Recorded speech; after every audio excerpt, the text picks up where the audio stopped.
Bismillahirrahmanirrahim. Assalamualaikum warahmatullahi wabarakatuh. Waalaikumsalam. Rabbil alamin. Sallallahu wasallam ala nabiyina Muhammadin wa ala alihi wa sahbihi wa sallama tasliman katsiran wa ba'd. Asyhadu an la ilaha illallah wahdahu la syarika lah wa asyhadu anna Muhammadan abduhu wa rasuluh la nabiyya wa la rasula ba'd. Khadifiddin a'azzani Allah wa iyyakum ajma'in.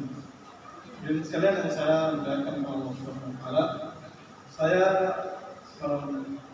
hari ini diminta oleh Ustaz Dr. Agus satu komisi untuk menggantikan jadwal beliau di Masjid Al-Ikhlas. Saya terlambat karena saya cari dulu Masjid Al-Ikhlas yang mana. Tadi saya telepon dengan Bapak ini, nanti masuk wali kota belok kanan, nanti sebelum tanjakan belok kiri. Jadi saya belok kiri, ada perempatan dua.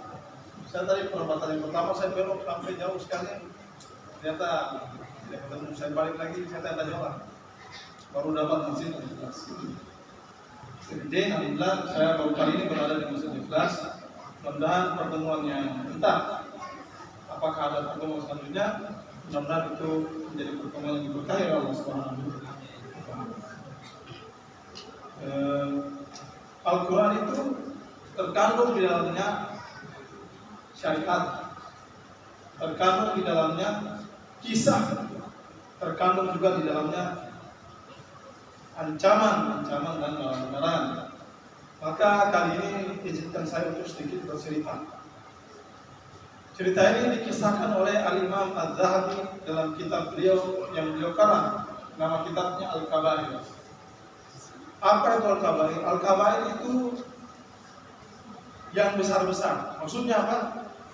Al-Kabair itu dosa-dosa besar yang hukumannya teramat berat. Jadi dalam kitab itu ada sekitar 72 dosa-dosa besar. Di antara yang paling pertama beliau sebutkan dalam kitab beliau untuk berbuat kesyirikan kepada Allah Subhanahu wa taala. Kemudian ada dosa membunuh, ada dosa mencuri, ada dosa berzina, ada dosa liwat. Apa itu liwat? Liwat itu hubungan sesama jenis. Ada hukum nikah al-musalsal, yaitu nikah yang contohnya begini, ada seorang pasutri, cerai, talak 3. Setelah talak 3 kan tidak bisa nikah lagi.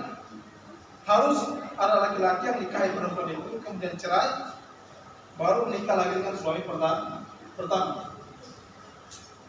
Jadi orang tadi, laki-laki tadi, karena dia masih cinta dengan istrinya yang sudah ditalak 3, dia bayar orang atau dia buat perjanjian dengan laki-laki lain, kamu nikahi istri saya, tapi jangan kamu cimai dia. Habis itu kamu ceraikan dia, saya nikah dengan istri saya. Dia ingin mengelabui syariat. Itu macam-macam nikah, banyak sekali nikah yang ini termasuk dosa besar. Bahkan di antara juga dosa besar itu menikahkan orang yang dalam keadaan hamil, itu juga dosa besar. Nah, sekarang masyarakat kita ini anaknya terlanjur hamil atau siapalah pokoknya terlanjur hamil, cari siapa yang langsung nikahkan dia. Memang ini berat. Itulah mengapa Allah Subhanahu wa taala melarang perbuatan al-fawahish, perbuatan keji dan munkar, karena akan menjatuhkan martabat dan lain sebagainya. Tapi kisah saya kali ini berkaitan dengan perbuatan zalim. Imam Az-Zahabi rahimahullah taala bercerita. Ini izin Pak, ini berapa menit? 15 menit ya? 15 menit. Sesuaikan. Beliau bercerita suatu ketika beliau berjalan di pasar. Lalu ada orang tangannya buntung sampai di bahu. Jalan di pasar sambil teriak-teriak. Dia teriak begini, marwa'ani fala yadhlimanna ahada, marwa'ani fala yadhlimanna ahada. Barang siapa yang melihatku, dia tahu kisahku, fala yadhlimanna ahada, maka tidak akan ada seseorang yang mau berbuat zalim kepada orang lain. Gitu, keliling pasar cerita begitu, teriak-teriak seperti tadi kata-kata itu. Malani fala yadliman ahad. Barang siapa yang tahu ceritaku, dia lihat keadaanku, cacatku ini, la fala yadliman ahad, maka dia tidak akan berbuat zalim kepada seorang. Lalu Imam Adzabi penasaran, Imam Adzabi datang kepada orang tadi. Ya Rasul, ma qissat, ma hayat ya Rasul. Ya fatan, ma asabaka ya fatan. Apa yang terjadi padamu? Ma asabaka, apa yang terjadi padamu? Ma qissat, apa kisahmu? Maka dia bercerita. Orang tadi yang kuntu tangannya sampai bahu bercerita.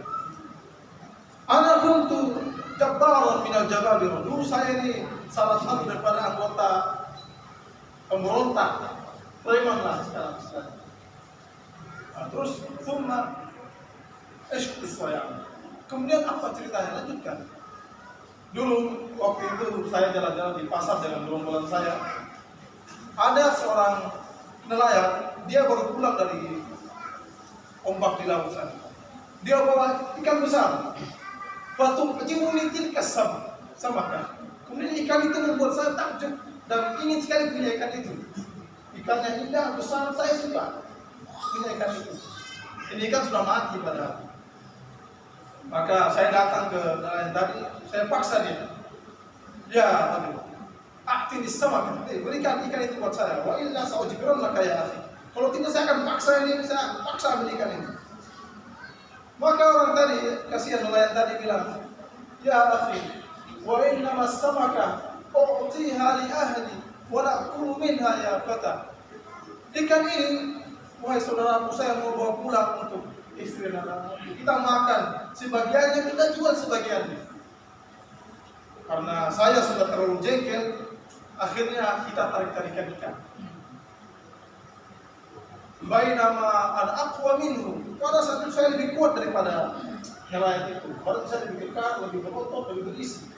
Saya ambil ikan, saya bawa pulang ke rumah. Waktu itu saya bawa ikan itu, saya tenteng, saya letakkan jempol saya di dalam mulut ikan dan saya jepit seperti ini. Katanya jepit. Di bawah ditenteng. Dalam perjalanan, Allah wa masya'afa'al. Terjadilah apa yang Allah kehendaki. Mulut ikan itu menggigit keras jempol saya. Akhirnya luka. Pulang ke rumah, saya suruh istri mengolah untuk olah ikan tersebut. Kita makan, saya bagikan buat teman-teman preman saya. Saya kasih anak saya, kita makan di rumah. Di malam hari, saya rasa orang tua bilang nggak lucu. Ngilu, jempol ngilu. Ini ada apa ini? Bengkak. Esok harinya sudah busuk ternyata jempolnya. Fadhahabtu ila tabibi wa syakautu an nafsi. Saya datang ke dokter artinya. Saya datang ke dokter, saya bilang ini jempol saya kenapa? Dokter tanya, kisahnya apa? Nah, ceritalah dia tadi, cerita yang tadi. Dia berbuat zalim dan segala macam. Akhirnya dokter bilang, ba'da ma ra'aitu hadza fa innahu la budda an tuqta. Ini harus dipotong. Kayaknya nggak bisa bertahan, harus dipotong. Akhirnya dipotong jempolnya. Pulang ke rumah. Ternyata atas kehendak Allah di malam hari ngilu lagi tangannya. Ternyata ngilunya busuknya sudah sampai di pergelangan tangan. Dalam waktu 1 hari saja. Datanglah ke dokter. Dokter bilang, ini kan ajaib. Ini ajaib sekali yang seperti ini. Nggak bisa ini busuknya kayak gini harus dipotong. Akhirnya dipotong lagi. Nah, sudah puntung ini. Tangannya sudah hilang sampai di pergelangan. Padahal seperti ini, teman sekalian, dulu orang kalau motong amputasi, obatnya itu untuk supaya cepat sembuh itu minyak panas. Itu bayangkan betapa tersiksanya orang tadi itu. Minyak zaitun yang panas yang dioleskan ke luka-lukanya. Ternyata esok harinya busuknya sudah sampai ke siku. Datang lagi ke dokter bilang harus potong lagi. Akhirnya potong sampai di siku. Sudah diobati, pulang ke rumah, ternyata busuknya sudah sampai di bahu. Sudah sampai di bahu busuknya. Dokter bilang, wallahi, Satamutunna bihadzal alam. Demi Allah, kamu akan mati dengan penyakit seperti ini. Saya sarankan kepada kamu, dokter yang bilang, saya sarankan kepada kamu, wahai wadiul pemuda, setelah kita potong amputasi sampai bagian bahu, saya mau setelah pengobatan kamu pergi cari nelayan itu dan minta maaf. Minta maaf atas segala perbuatan kita yang pernah kamu lakukan kepada dia. Akhirnya setelah proses amputasi selesai, dengan air mata yang berlinang dia pergi ke pasar. Pergi ke pasar, cari orang tadi itu yang pernah dia zalimi, nelayan. Sudah ketemu, datang minta maaf dengan nangis-nangis itu. Ya akhi, ana astaghfiruka fa'fu anni ya akhi. Fa'fu anni, maafkan saya. Sahabatnya bilang, nelayan tadi bilang, laqad afautuka anka min qabl. Saya sudah maafkan kamu sebelumnya. Kemudian orang preman tadi bilang, kalau begitu, kalau kamu sudah maafkan saya, kenapa Allah uji saya dengan penyakit seperti ini? Kenapa? Padahal kamu sudah maafkan saya. Kemudian preman tadi bilang, kalau begitu, saya mau tanya, waktu saya zalimi kamu, waktu saya ambil ikan secara paksa dari kamu, doa apakah yang kamu panjatkan kepada Allah Subhanahu wa Ta'ala? Maka pertama orang tadi menolak, tidak mau cerita, tapi karena dengan air mata dan sedikit tasawur mengemis, sedikit mengemis, maka nelayan tadi bercerita, waktu kamu datang menzalimi saya, kamu pulang, saya mengangkat kedua tangan dan meminta kepada Allah Subhanahu wa Ta'ala. Apa doanya? Allahumma kama awaitani quwwatahu fi dha'fi fa'arini quwwataka fi dha'fi. Ya Allah, ya Tuhan, sebagaimana ya Allah Engkau perlihatkan keangkuhan, kekuatan dan kesombongan laki-laki tadi atas kelemahanku, fa'arini quwwataka fi dha'fi, maka ya Allah tunjukkanlah kepadaku atasnya kuasamu dan kekuatanmu. Maka hadirin sekalian, setelah doa itu dipanjatkan, kemudian terjadilah tragedi yang tadi, sampai kemudian tentu tangan si preman tadi. Kira-kira apa faedah yang bisa kita ambil dari kisah, apa dalam kisah ini? Rasulullah SAW bersabda, "Al-zulmu zulumat yaumal qiyamah." Perbuatan zalim itu zulumat, kegelapan yang bertumpuk-tumpuk, kegelapan yang berlapis-lapis pada hari kiamat. Perbuatan zalim teramat pedih balasannya. Bahkan ketika Mu'adz bin Jabal diperintahkan oleh Rasulullah SAW pergi ke Yaman untuk berdakwah, ya Rasul katakan, bertakwalah kepada Allah, ambillah zakat dari mereka, dakwakanlah kepada mereka kalimat la ilaha illallah, wattaqi da'watal mazlum fa inna laysa bainahu wa bainallahi hijab. Hai Mu'adz, kalau engkau sudah berdakwah kepada mereka, ambil hak-hak Allah dari mereka. Wattaqi da'watal mazlum, takutlah engkau daripada doa orang-orang yang terzalimi. Fa inna laysa bainahu wa bainallahi hijab, karena sesungguhnya antara orang yang terzalimi dengan Allah Subhanahu wa Ta'ala tidak ada penghalang. Doanya sampai kepada Allah Subhanahu wa Ta'ala.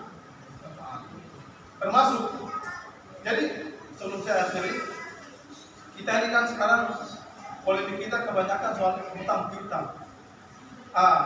Yang menjadi persoalan bagaimana kalau piutang itu terjadi pada tahun 80-an dan belum terbayar sampai sekarang.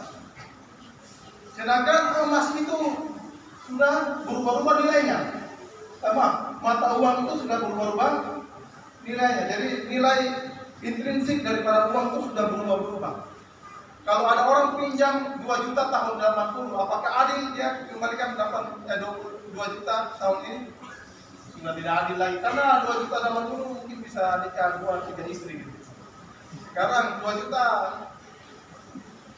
apa tidak bisa. Jadi bagaimana solusinya? Kata para ulama kontemporer dalam bidang fikih, agar mengurangi resiko terjadinya indikasi kezaliman, maka dikonversikan nilai uang 2 juta saat itu dengan harga emas pada tahun itu. Misalnya 2 juta, pada tahun itu dapat berapa gram emas? Kali itu. Berapa gram emas? Taruhlah 2 juta dapat 20 gram emas, maka dia harus ganti 20 gram emas saat ini. Ini betapa para ulama itu mengkhawatirkan terjadinya berbagai macam bentuk kezaliman bahkan dalam transaksi dan muamalah. Saya kira begitu singkat saja. Mudah-mudahan dalam waktu 16 menit ini bermanfaat buat saya sebagai materi dan mudah-mudahan jadi manfaat dan dapat kita amalkan. Kurangi kezaliman-kezaliman. Kalau kita punya kesalahan pada orang kita minta maaf. Kalau kita dizalimi, kita sabar dan memaafkan selagi tidak merendahkan harga diri dan harta. Saya kira begitu. Wallahu a'lam bishawab. Astagfirullah ala ma aqul. Subhanakallahumma wa bihamdika, asyhadu an la ilaha illa anta, astaghfiruka wa atubu ilaik. Wa sallallahu ala nabiyyina Muhammad wa sallam. Wassalamu alaikum warahmatullahi wabarakatuh. Waalaikumsalam warahmatullahi wabarakatuh.